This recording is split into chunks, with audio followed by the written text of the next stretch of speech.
Make Time, How to Focus on What Matters Every Day by Jake Knapp and John Zeratsky. Picture this. It's just another afternoon. Jake's at home with his two young boys, finally getting that quality time he'd been craving all day. His 8-year-old Luke is sprawled on the floor, totally absorbed in building an elaborate wooden train track. The baby's doing what babies do best, happily gumming on one of the toy locomotives. It's one of those perfect, peaceful family moments you wish you could bottle up and keep forever. Then Luke glances up from his masterpiece and asks a question so simple, so innocent, it would end up changing everything. "Dad," he says, "why are you looking at your phone?" Jake froze. He didn't have a good answer. Sure, there was probably some email lurking there, maybe a notification, some excuse for staring into that glowing little rectangle.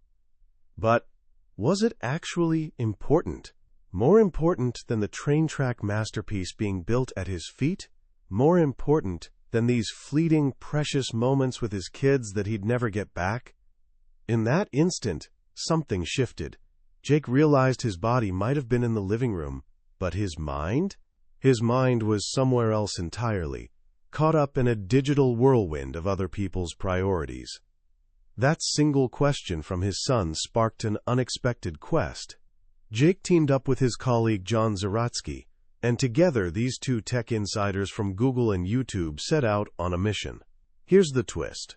They'd actually helped design the very apps and systems that were now hijacking everyone's attention.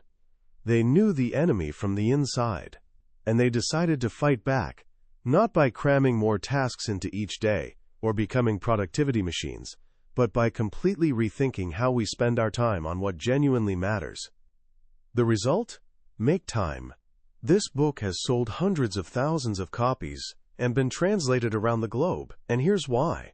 It doesn't offer some complicated new productivity system with 17 steps and color-coded spreadsheets.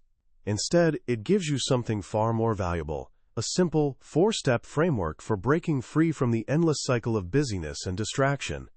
So if you've ever reached the end of a day wondering, wait, what did I actually do today? Or felt like your life is just one big blur of rushing from one thing to the next, stick with me. By the time we're done here, you'll have a real blueprint for taking back your time, your focus, and honestly, your life itself. You'll learn how to stop sleepwalking through your days and start living with genuine intention. Ever notice how this conversation plays out? Someone asks, "How are you?" And before you can even think, you blurt out, "Busy." It's become our automatic response, like some weird cultural reflex. Our calendars look like someone went absolutely wild playing Tetris, every single space crammed with something we're supposed to do. Our phones buzz and ping from the second we open our eyes, screaming at us with hundreds of emails, breaking news alerts, and notifications about what someone we barely remember from high school just ate for lunch. We spend entire days just reacting, putting out fires, jumping to answer everyone else's demands. Then we drag ourselves home, completely exhausted, and collapse on the couch, too wiped out to do anything but zone out in front of a screen. Jake and John call this modern predicament a trap, one that's been set by two powerful forces that are basically in a cage match for every single minute of your life. The first force? They call it the busy bandwagon. This is our culture's obsession with constant busyness. It's this weird belief that to be successful, to be a good employee, to be a functioning adult, your calendar absolutely must be overflowing, and your to-do list needs to stretch into next year. We feel this relentless pressure to be productive every single second. Slow down for even a moment? Cue the guilt, that nagging feeling that we're falling behind while everyone else races ahead. The busy bandwagon whispers in your ear that the solution to feeling overwhelmed is simple.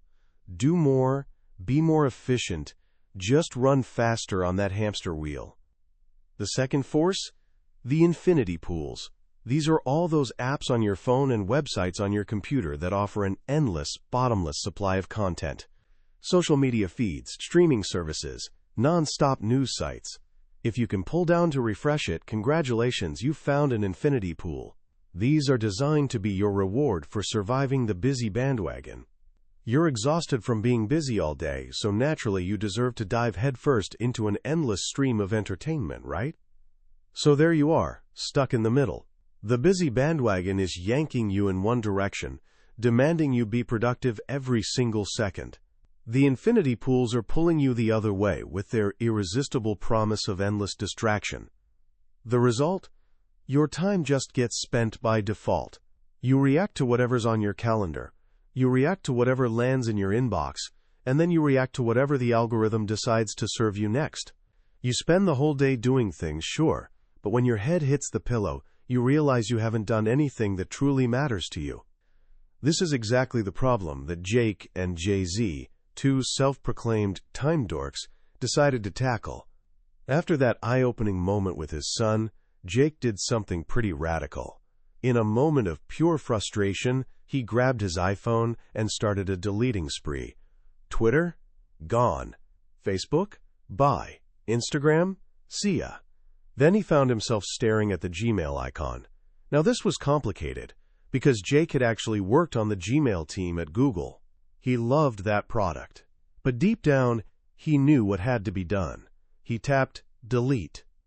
He fully expected to feel anxious afterward, like he'd been cut off from civilization. Instead, he felt this wave of relief wash over him.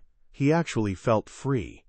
For the first time in what seemed like forever, he wasn't reflexively grabbing his phone at the tiniest hint of boredom. This simple experiment with a distraction-free phone became the first real breakthrough. Not long after, Jake crossed paths with John Zeratsky, who everyone calls Jay-Z, at Google Ventures. Jay-Z was almost Jake's complete opposite in many ways. Calm, organized, never seemed stressed about anything. But they shared this deep disillusionment with both the busy bandwagon and the infinity pools. Jay-Z was completely obsessed with finding a real system for designing better days. Together, they stumbled upon the perfect laboratory for testing their ideas, something called the design sprint. A design sprint is this intense 5-day process for solving big problems that Jake had created at Google. For 5 straight days, a team would cancel absolutely everything else, put away their laptops and phones, and focus with laser intensity on one single, important challenge. Over several years, they ran over 150 of these sprints with companies like Slack and Uber. And through all these intense experiments, they discovered 4 game-changing lessons that became the foundation of the Make Time framework. First, they learned that something almost magical happens when you start your day with one single high-priority goal. It creates this clarity and motivation that's hard to describe until you experience it. Second, they saw that banning devices was absolutely transformative. Without that constant gravitational pull of email and notifications, people could actually bring their full attention to what they were doing. Third, they discovered that energy isn't some luxury for people with extra time on their hands. It's absolutely essential for clear thinking. Simple things like eating a decent lunch, taking a quick walk, and grabbing frequent breaks didn't slow anyone down. In fact, they made the work better and way more effective. And finally, they learned the real power of experimentation. Taking notes, observing what actually worked versus what just sounded good, and adjusting the next day created this continuous improvement loop. These 4 lessons evolved into the simple, elegant, 4-step system at the heart of Make Time. It's a cycle you repeat every single day. Highlight, laser, energize, and reflect. Let's dig into what each of those actually means. The first step every single day is choosing your highlight. This is hands down the most important step. It's where you decide, proactively and intentionally, what you want to make time for. Before the day starts running you over like a freight train, you ask yourself one simple question. At the end of today, what do I want to be the highlight? When you're looking back at your day, what's the one moment, activity, or accomplishment you want to actually remember and savor? That's your highlight. It's definitely not your entire to-do list. In fact, it's kind of the opposite of an overwhelming to-do list. A highlight is a single focal point for your day. It might be something urgent at work, like finally finishing that presentation you've been stressing about. It might be something satisfying at home, like planting your garden or tackling that project that's been sitting in your someday pile for months. Or it might be something that simply brings you joy, like reading a great book or playing with your kids. The authors suggest your highlight should take somewhere around 60 to 90 minutes. That's the sweet spot. Long enough to actually be meaningful and satisfying, but short enough to realistically fit into even a busy day. So how do you actually choose? They offer 3 simple lenses to look through. First, you can choose based on urgency. What's the most pressing thing you absolutely have to get done today? Making that your highlight means you won't hit 5 p.m. with that horrible nagging feeling that you didn't do the one thing that actually mattered. Second, you can choose based on satisfaction. What's a project that isn't technically urgent, but will give you this huge sense of accomplishment when you finish it? These are often those personal projects that keep getting shoved aside for someday. Choosing a satisfying highlight breaks that frustrating cycle. And third, you can choose based on joy. What's something you genuinely just want to do? Something that will make you happy. Could be lunch with a friend, playing guitar, taking your dog to the park. The authors remind us that making time isn't only about being productive. It's about making your life more joyful, period. The first tactic for your highlight is the simplest, but somehow the most powerful. Write it down. Whether it's on a sticky note stuck to your laptop or penciled into your calendar, the simple act of writing down your intention makes it real. It dramatically increases the chances it'll actually happen. And once you've chosen it, you need to protect it. That's where tactics like schedule your highlight and block your calendar come in. You literally treat your highlight like it's an important meeting, because honestly, it is. You're making a commitment to yourself. Choosing a highlight puts you firmly in the driver's seat. It's your personal declaration that today, you're not just going to react to whatever comes at you. Today, you're going to be intentional about how you spend your time. But here's the thing. As soon as you make that decision, the world is going to try its absolute hardest to pull you off course. Which brings us to the second step of the framework, laser. Laser is all about creating a state of intense focus on your highlight. It's about actually beating distraction. And the authors, having helped build these distractions from the inside, know something crucial. Willpower alone is not going to cut it. The apps and websites fighting for your attention have been designed by literally thousands of the smartest people in the world to be completely irresistible. Trying to fight them with just willpower is like trying to hold back the ocean with your bare hands. So instead of relying on willpower, you need to redesign your environment. You need to create actual barriers that make distraction genuinely harder to access. The most powerful tactic here is the same one Jake started with, the distraction-free phone. This means actually deleting all the infinity pool apps from your phone. Social media, news apps, email, even your web browser. I know, this sounds extreme. But here's the thing the authors point out. Your smartphone is still an incredibly useful tool without all that stuff. The maps, the camera, the calendar, your music. These are genuine tools, not bottomless pits designed to swallow your time. By removing the infinity pools, you transform your phone from a slot machine in your pocket back into a powerful tool that actually serves you. If that feels like too giant a leap, you can start smaller. Just log out of your social media accounts after each use. That tiny bit of friction, having to type in your password again, is often just enough to make you pause and think, wait, do I really want to do this right now? Nix notifications is another game changer. Turn off every single notification on your phone except the ones from actual human beings you might genuinely need to hear from, like calls and text messages.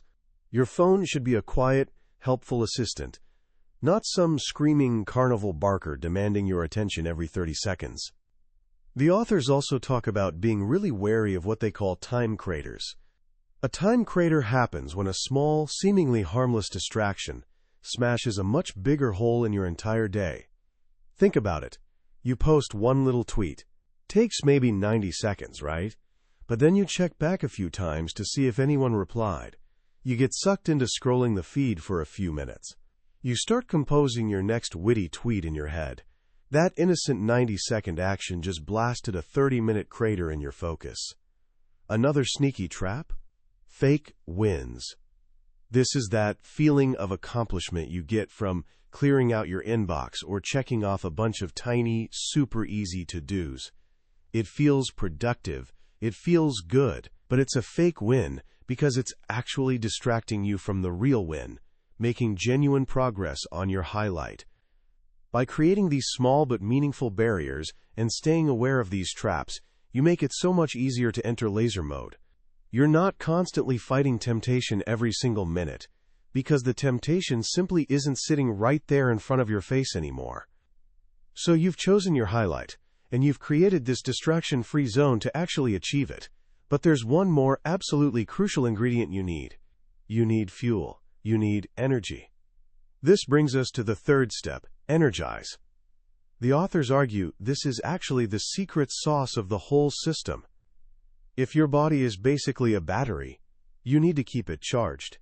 When you have energy, it becomes so much easier to stay focused, to resist those distractions, and to actually be present for the people and projects that matter.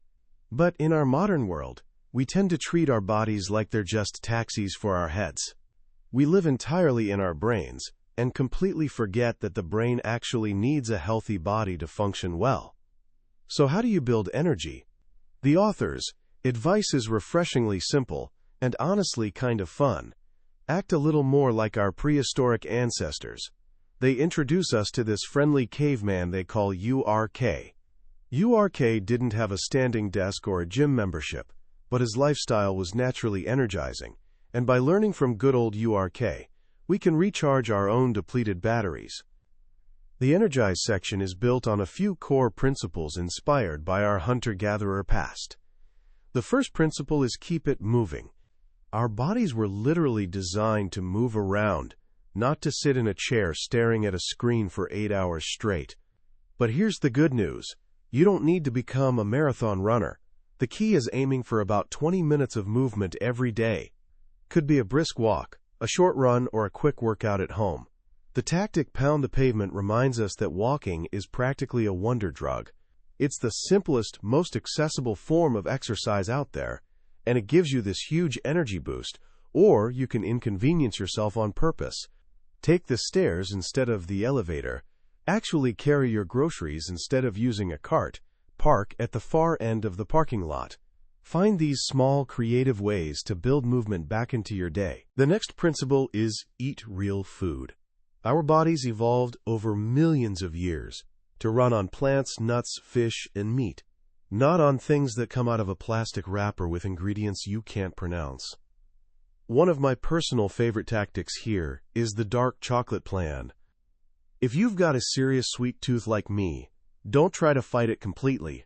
Just switch your default dessert to a small piece of really good dark chocolate. It has way less sugar, so you avoid that awful crash afterward, and it's surprisingly satisfying. Next up, optimize caffeine. Most of us just drink coffee or tea on complete autopilot. But caffeine is actually a powerful tool, and the authors say you should use it strategically. One brilliant tip is wake up before you caffeinate. Your body naturally produces this wake-up hormone called cortisol in the morning. If you chug coffee the second you roll out of bed, you're basically wasting it. Wait until around 9:30 or 10 a.m., and the boost becomes way more effective. Another fantastic one is the caffeine nap. When you feel that dreaded afternoon slump creeping in, drink a cup of coffee and then immediately take a 15-minute nap. Caffeine takes about that long to actually kick in. You'll wake up right as it hits your system, feeling incredibly refreshed and ready to tackle the rest of your day. Another crucial principle is go off the grid. Our hunter-gatherer ancestors lived in a world of natural quiet. Our world? It's filled with constant noise, buzzing, pinging, demanding our attention. You genuinely need to find moments of real silence to let your brain actually recharge. This can be as simple as leaving your headphones at home for one walk, or taking real breaks away from any screen. Instead of reflexively scrolling through your phone, Just stare out the window for 5 minutes. It sounds almost too simple, but it's like hitting the reset button for your brain. Finally, the authors talk about the real importance of genuine human connection with Make It Personal, and getting proper rest with sleep in a cave. A key tactic for better sleep? Make your bedroom a bedroom. Get all the screens out. The TV, the laptop, and especially your phone. Your bedroom should be this sanctuary for sleep, not just another place where you're getting stimulated and distracted. By making these small, URK-inspired shifts throughout your day, you charge up your battery. And with a full battery, everything else, focus, motivation, actually being present, becomes dramatically easier. This brings us to the fourth and final step, which ties the whole system together beautifully: reflect. At the end of each day, you take just a few minutes to pause and jot down some simple notes. This is your own personal scientific method in action. You observe what actually happened, make your best guess about why, and then experiment with something different tomorrow. You ask yourself a few straightforward questions. What was my highlight today? Did I actually make time for it? How was my energy level? What tactics did I try? What did I learn? This isn't about judging yourself harshly or shooting for some impossible perfection. It's actually the opposite. It's about being genuinely curious. You're just collecting data about yourself. Maybe you notice that on days when you go for a walk at lunch, your afternoon energy is dramatically higher. Or maybe you realize that checking email first thing in the morning consistently derails your highlight before you even get started. By taking these quick notes consistently, you start to build a system that's perfectly tailored to you, your unique body, your specific schedule, and your personal priorities. It's not some rigid one-size-fits-all program that some guru is selling. It's a flexible framework that you're building yourself, one day at a time. And that's the real beauty of Make Time. It's not asking you for some massive, life-altering overhaul that happens overnight. It's about small, intentional shifts. Choose one thing to focus on. Create a little protective space around that focus. Fuel your body with a bit more energy. And learn as you go along. The authors themselves are actually the best proof of where this can lead. By consistently making time, day after day, for their personal highlights, they found their lives slowly but surely shifting. Jake, who started making time in the evenings to write his adventure novel, eventually left his comfortable job at Google to become a full-time writer. Jay-Z and his wife, who made time on weekends to fix up an old sailboat they'd bought, eventually quit their jobs and started sailing down the Pacific coast, living this adventure they'd always dreamed about. They're definitely not telling you to quit your job tomorrow. What they're saying is this: when you consistently make time for the things that make you feel truly alive, your life starts to naturally align around those things in ways you can't possibly predict at the start. You don't have to wait for someday, you can genuinely start today. What I absolutely love about Make Time is how profoundly human it feels. In a world that's completely obsessed with productivity hacks, optimization techniques, and doing more stuff faster, this book comes along and gently but firmly says, hold on. That's actually not the point. The point isn't to cram more tasks into your day. The real point is to make time for what genuinely matters to you. It shifts the entire goal from pure efficiency to real intentionality. Jake Knapp and John Zeratsky aren't standing on some mountaintop as productivity gurus, sharing the secrets of their superhuman discipline and willpower. They openly call themselves time dorks. They freely admit they get distracted just like everyone else. They admit they don't have some magical reserve of willpower. And honestly, that's exactly what makes their advice so powerful and relatable. Their system isn't built for robots or productivity machines. It's built for real, fallible human beings who absolutely get tempted by Instagram and feel that magnetic pull of an overflowing inbox. The framework of highlight, laser, energize, and reflect is beautifully simple, yet it addresses the core challenges of modern life head-on. The whole idea of the highlight is such a brilliant antidote to the tyranny of the endless to-do list. Instead of feeling this crushing pressure to do everything, You're actually giving yourself permission to focus on one thing that will bring you genuine satisfaction or joy. It completely redefines what a successful day even looks like. It's not about achieving inbox zero anymore. It's about making time for your highlight and actually doing it. The laser section offers this sobering but absolutely necessary look at the reality of our relationship with technology. Coming from two people who actually built these technologies from the inside, their advice to create barriers and change our defaults feels incredibly authentic and credible. They're not anti-technology at all, they're pro-intention. They're helping us find a real way to harness the genuine superpowers of modern technology without falling headfirst into all the addictive traps that have been so carefully designed. And the Energize section, with its charming caveman mascot URK, is perhaps the most important and overlooked part of all. It's this powerful reminder that we are not just walking brains, we are physical beings, and our mental energy is directly tied to how we actually treat our bodies. The advice isn't extreme or fatty. It's not about some restrictive diet or a grueling workout plan. It's about small, consistent actions. Take a walk, eat some real food, get a bit more sleep. It's about aligning our modern lives, just a little bit more, with the way our bodies were actually designed to work over millions of years of evolution. If you're ready to actually try this, let me leave you with a simple way to start, based on the book's own Quick Start Guide. Don't try to implement everything at once and overwhelm yourself. Just try this for the next 3 days. 1. Choose your highlight. Before you go to bed tonight, decide on one thing for tomorrow that you genuinely want to make time for. Write it down somewhere you'll see it, and actually put it on your calendar. 2. Fight one distraction. Identify your single biggest distraction, your personal kryptonite as the authors call it. Is it Twitter? Is it constantly checking the news? Just for the time you've scheduled your highlight, create one simple barrier to it. Log out, turn off your Wi-Fi, or put your phone in another room. 3. Move your body. Find 20 minutes to go for a walk. That's genuinely it. Just pound the pavement. Do just those 3 things. And then, in the evening, take maybe 2 minutes to reflect on how it actually went. See what you learn about yourself. That's the beginning. It's not about some sudden dramatic transformation. It's about a gentle daily practice of making your life truly your own, one highlight at a time. That was our deep dive into Make Time by Jake Knapp and John Zeratsky. We've explored the core ideas together today, but I'll be completely honest with you. A summary can only take you so far. The real magic happens when you actually hold the book in your hands and read it yourself.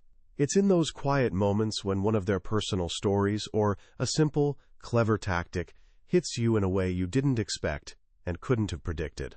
This summary is really your guide to help you decide if this book is worth your time and attention. If anything we've talked about today has genuinely resonated with you, if you've felt that pull of the busy bandwagon or gotten lost scrolling through an infinity pool, then I truly encourage you to grab a copy for yourself. Reading it isn't just about passively learning some concepts.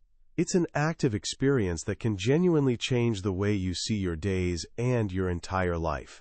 The link to the book is right there in the description below.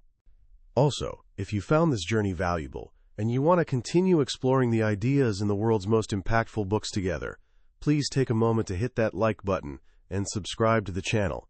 That way, you won't miss our next adventure into another potentially life-changing book from the billionaire's bookshelf.